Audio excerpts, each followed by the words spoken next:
Number 5 is Killer Sally. This is a shocking documentary about the world of bodybuilding and wrestling that was released in 2022. The main events take place during the 80s and 90s when steroid abuse was very commonplace in that scene. It still is, I guess. I'm not really sure. Because of the nature of bodybuilding, they have a ton of great archival footage that's used well to tell this harrowing tale.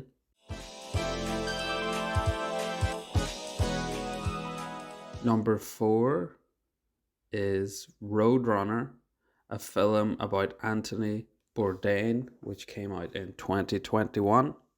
Anthony Bourdain is a great subject for a documentary because he was so charismatic and funny. He lived a wild life and he obviously traveled a lot. Bourdain's books are well worth a read. His book, Kitchen Confidential, gave me the best insight I've had into the life of a working chef. Overall, he's a great host. That's why his TV shows were so popular, and it also works for the documentary. Interestingly, this documentary had a bit of a backlash because the producers, at certain points in the film, used AI to reproduce Bourdain's voice. For example, they used it to vocalize some of his emails. You wouldn't know unless you were told, but anyway, a good doc.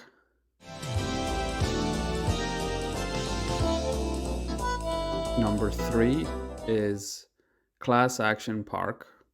This one is about an amusement park, mostly a water park in New Jersey that became popular in the 1980s. It was one of the first big water parks, but to keep an edge on the competition, the management of Action Park keep building these improbably crazy slides and attractions, many of which were seriously dangerous and led to several accidents. But it was a different time. There's a good dose of 80s gnarly hedonism here. This documentary also has lots of great archival footage of dudes and dudettes enjoying the summer and the water. It's an interesting story about entrepreneurship and amusement park culture. The people involved are interesting and eccentric, and they give great interviews.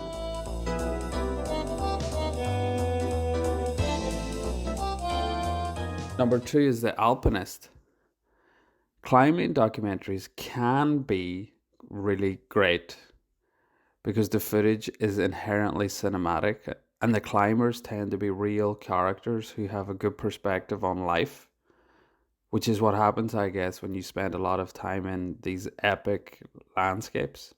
This is all very much the case in The Alpinist, which focuses on a particularly endearing character, a very talented but very chill climber called Marc-Andre Leclerc.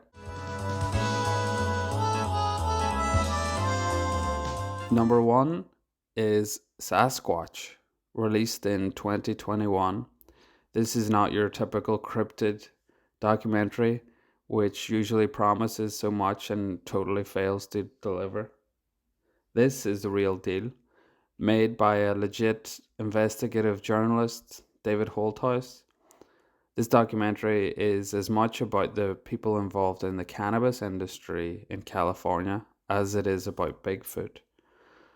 The story that it tells is a great example of how folklore develops and expresses new perceived threats and problems.